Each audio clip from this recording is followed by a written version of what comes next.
Sir আপনার United আমরা সারা বাংলাদেশে জাতীয়তাবাদ আদর্শ সৈনিক যারা ইউনাইটেডকে আমরা সবাই বয়কট করতেছি অলরেডি। ইনশাল্লাহ এটা ফলাফল আপনারা পাবেন। বাংলাদেশে বয়কটের প্রভাব সব ক্ষেত্রে শুরু হয়েছে। ইউনাইটেড আজকের পর থেকে জাতীয়তাবাদী আদর্শের যারা ধারক বাহক আছে সবাই বয়কট করবে ইনশাল্লাহ। জি ওয়ালাইকুম আসসালাম। জি স্যার বলুন। আপনাদের হসপিটালের গতকালকে সাবেক 3বারের প্রধানমন্ত্রী দেশনেত্রী বেগম খালেদা জিয়াকে সামান্য অ্যাম্বুলেন্স সুবিধা এবং ইনজেকশন চাইছে, এটা আপনারা দেন নাই কেন? স্যার এই বিষয়টা আমরা বলতে পারবো না। আপনার যদি কোনো কথা থাকে স্যার সেটা ফিজিক্যালি এসে আপনি হসপিটালে একটু কথা বলবেন। না, সাবেক 3বারের প্রধানমন্ত্রীর জন্য বা সাধারণ আপনারা যে নিয়ম করলেন একজন অসুস্থ মানুষের জন্য, কি হসপিটাল তো মানব সেবার জন্য নাকি? হসপিটাল আপনাদের হসপিটালে রোগী ভর্তি হয় নাই এই জন্য আপনারা ট্রিটমেন্ট দিবেন না বা আপনাদের কোনো সার্ভিস দিবেন না, এটা কি আপনাদের নিয়ম? এটা কি সংবিধানে আছে কিনা আমি একটু জানতে চাচ্ছি আপনার কাছে। স্যার এই বিষয়ে আমরা কিছুই বলতে পারছি না, আমরা জাস্ট অ্যাপয়েন্টমেন্ট নেই। জি, আমরা এই হটলাইন থেকে শুধুমাত্র অ্যাপয়েন্টমেন্টটা নেওয়া হয়, এছাড়া এই বিষয়ে আমরা কিছুই বলতে পারছি না। আপনাদের কার সাথে কথা বলা যাবে ওরকম একটা নাম্বার আমাকে এসএমএস করেন। ফিজিক্যালি এসে একটু কথা বলতে হবে আমাদের। আমি বলছি আপনাদের এমন নাম্বার নাই যেখানে আমি কথা বলতে পারবো, হটলাইনের থেকে আপনি আমার দেন। আমি আমাদের ইনফরমেশন ডেস্কে দিচ্ছি, তাদের সাথে কথা বলেন।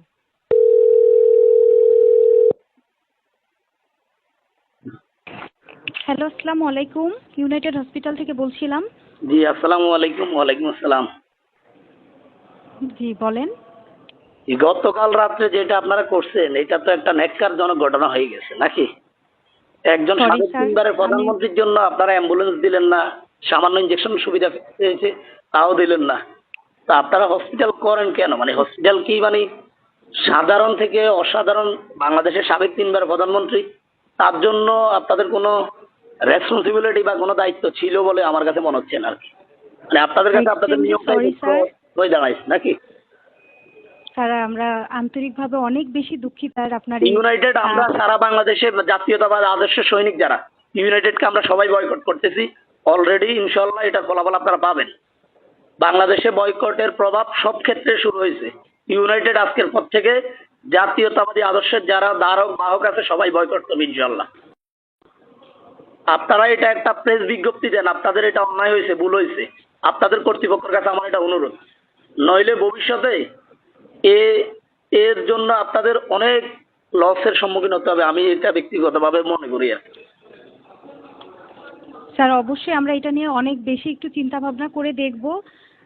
তারপরেও স্যার বলছি আমরা আন্তরিকভাবে অনেক বেশি না না সাবেক 3বারের প্রধানমন্ত্রী তার জন্য আপনাদের এত নিয়ম না।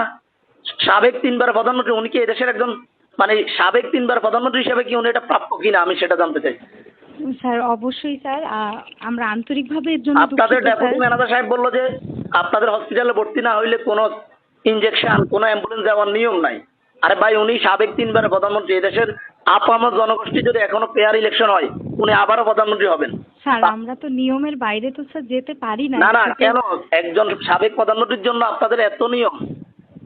এখানে আপনাদের যদি উপর লেভেল থেকে চাপ থাকে, সরকারের কোনো গোয়েন্দা সংস্থা বা কোনো সংস্থা থেকে চাপ থাকে, আপনারা সেটার জন্য হয়তো করেন নাই। একটা অ্যাম্বুলেন্স আপনি হসপিটাল দিচ্ছেন কেন? মানে নিয়ম তৈরি করার জন্য। এটা তো সংবিধানে নাই। আপনি যে নিয়ম বলতেছেন এটা সংবিধানে কোথাও আমাকে দেখাইতে পারবেন না। আমি বলতেছি আপনারা একটা দুঃখ প্রকাশ করে একটা বিবৃতি দেন ইউনাইটেডের পেজ থেকে এবং সাংবাদিকদেরকে জানাই দেন, নতুবা এটা বয়কটের ডাক ইনশাল্লাহ শুরু হবে। ইউনাইটেড আমাদের জাতীয়তাবাদী আদর্শে যারা বিশ্বাসী তারা সবাই বয়কট করবে। আচ্ছা ঠিক আছে স্যার, আমি আপনার এই ব্যাপারটা আমাদের যে ম্যানেজার আছে আমি অবশ্যই তার সাথে কথা বলে নিব। এটার সমাধান আমরা দ্রুতই আপনাকে দেওয়ার চেষ্টা করব স্যার। অল্প সময়ের ভিতরে আপনারা সাংবাদিক ডেকে এটার জন্য দুঃখ প্রকাশ করবেন। ভবিষ্যতে এই ধরনের অনাকাঙ্ক্ষিত খালেদা জিয়া না সামান্য যে কারোই হোক কারো বেলা যাতে এটা না হয় আর।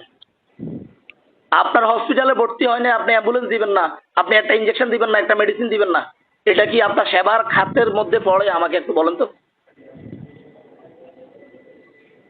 আমি চাই আপনারা দ্রুত এটার জন্য নিঃশর্ত একটা আন্তরিকভাবে দুঃখ প্রকাশ করেন এবং এটার জন্য ক্ষমা প্রার্থনা করেন।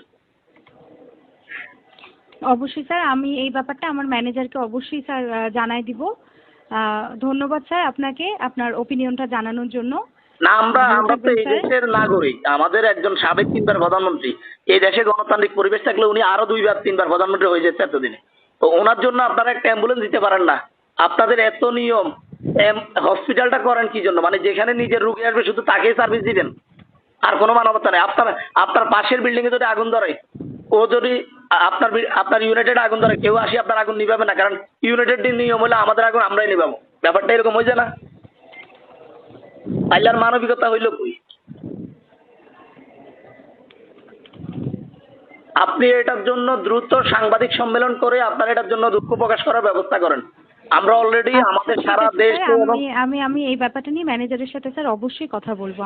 আমাদের যে প্রধান যে আছে ওনার সাথে আমি এটা আপনি কথা বলেন। আমরা সারা দেশে বিদেশে যেখানে ছড়াছিটে আছি অলরেডি ইউনাইটেড বয়কটের ডাক আমরা দেওয়া শুরু করেছি। আপনারা যদি এটার জন্য নিন্দা এবং শোক এবং আপনারা যদি আন্তরিকভাবে দুঃখ প্রকাশ না করেন, ভবিষ্যতে আমাদের জাতীয়তাবাদী আদর্শের ধারক বাহক কেউ ইউনাইটেডে যাবে না ইনশাল্লাহ। স্যার আপনি কোথায় থেকে বলছিলেন, একটু কাইন্ডলি একটু বললে একটু ভালো হতো স্যার।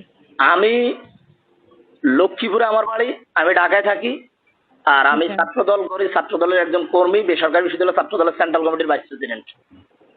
আচ্ছা ঠিক আছে স্যার, আমি আপনার ব্যাপারটা অবশ্যই আমাদের ম্যানেজার, আমি এটা আপনাদের ভালোর জন্য বলতেছি। এখানে আমি কিন্তু প্রথমে আমার রাজনৈতিক পরিচয় দিই না, আমি একজন সাধারণ নাগরিক হিসেবে বলতেছি। এটা আপনাদের উচিত হয় নাই। আমি কোনো পলিটিক্যাল ভিউ থেকে বলতেছি না। আপনাদের উচিত ছিল সাবেক প্রধানমন্ত্রীর বেলায় অন্তত আপনারা সাবেক প্রধানমন্ত্রী যে কারো বেলায় এই সার্ভিসটা আপনারা দিতে পারতেন। আপনাদের অ্যাম্বুলেন্স তো অভাব নাই, এমন না যে অ্যাম্বুলেন্সের সংকট ছিল। ইউনাইটেড একটা স্বনামধন্য প্রতিষ্ঠান। আমি আশা করি আপনারা আপনাদের সম্মান মান ধরে রাখবেন এবং মানসিক পাশে থাকবেন। স্যার কাইন্ডলি রিপোর্টটা একটু ওই দিকে গিয়ে নিতে হবে স্যার, ওই যে কাউন্টার নাম্বার 19 আর কি। জি হ্যালো। জি জি স্যার বলেন, শুনছি আমি বলছি ইউনাইটেড একটা স্বনামধন্য প্রতিষ্ঠান, এটা সম্মান সুনাম অব্যাহত থাকুক এটাই আমি কামনা করি, এবং আপনাদের পক্ষ থেকে একটা দুঃখ প্রকাশ করবেন এটা আমি আশা করি। আচ্ছা স্যার, আমি আপনাকে কথা দিচ্ছি, আমি ব্যাপারটা অবশ্যই জানাবো। আচ্ছা, আমি কি আপনাকে আবার পরে ফোন দিব নাকি আমি এটা মিডিয়াতে দেখবো কোনটা? স্যার আমি ব্যাপারটা অবশ্যই আমার ম্যানেজারকে স্যারকে স্যার অবশ্যই জানাবো। স্যার আপনি প্লিজ একটু মাথাটা ঠান্ডা করুন, অবশ্যই এই ব্যাপারটা নিয়ে কোনো না কোনো স্যার সমাধান হবেই।